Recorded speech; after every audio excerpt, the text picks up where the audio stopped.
1998 সালে Larry page এবং সার্জে Brin তাদের সার্চ ইঞ্জিন আইডিয়াটা এক্সাইটকে বিক্রি করতে চেয়েছিলেন। এক্সাইটের সিইও সেটা রিজেক্ট করেছিলেন। তারপর তারা ইয়াহুকে বিক্রি করার জন্য ট্রাই করেছিলেন।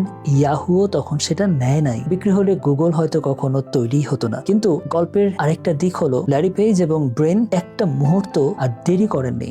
রিজেকশনের জন্য পরের দিন তারা আবার কাজ শুরু করেছিলেন। এই না থামার মেন্টালিটি গুগলকে ওয়ার্ল্ডের মোস্ট ভ্যালুয়েবল কোম্পানি বানিয়েছে। Tim Urban wait but why blogger একটা টেড টকে প্রোক্রাস্টিনেশন নিয়ে কথা বলেন, যেটা 20 মিলিয়নেরও বেশি মানুষ দেখেছে। তিনি এক্সপ্লেন করেন প্রোক্রাস্টিনেটর এর ব্রেইনে ইনস্ট্যান্ট গ্র্যাটিফিকেশন মানকি থাকে, যেটা সবসময় এখনকার কমফোর্টেবল কাজ বেছে নেয়। এই মানকি কে কন্ট্রোল করতে না পারলে কিংবা না করলে গুরুত্বপূর্ণ সব সময়কার কাজ লেটারে চলে যায়, মানে পরে করব সেখানে চলে যায়। আমাদের বেশিরভাগ মানুষের লাইফে এমন একটা লিস্ট আছে যেটা শুধু বড় হয়, ছোট হয় না। যেমন পরে জিম জয়েন করব, ওই বইটা পরে পড়বো, সেই কাজটা পরে করব, এরকম পরে করতে করতে বছর পার হয়ে যায়। তাই আজকে আমরা একটা গুরুত্বপূর্ণ কাজ করতে পারি, আমাদের সবচেয়ে পুরনো পরে করব যে কাজটা আছে সেই কাজটা নেই এবং তার জন্য আজকেই 5টা মিনিট সময় দেই এবং শুরু করি। শেষ যদি আমরা নাও করি তাও চলবে, কিন্তু অন্তত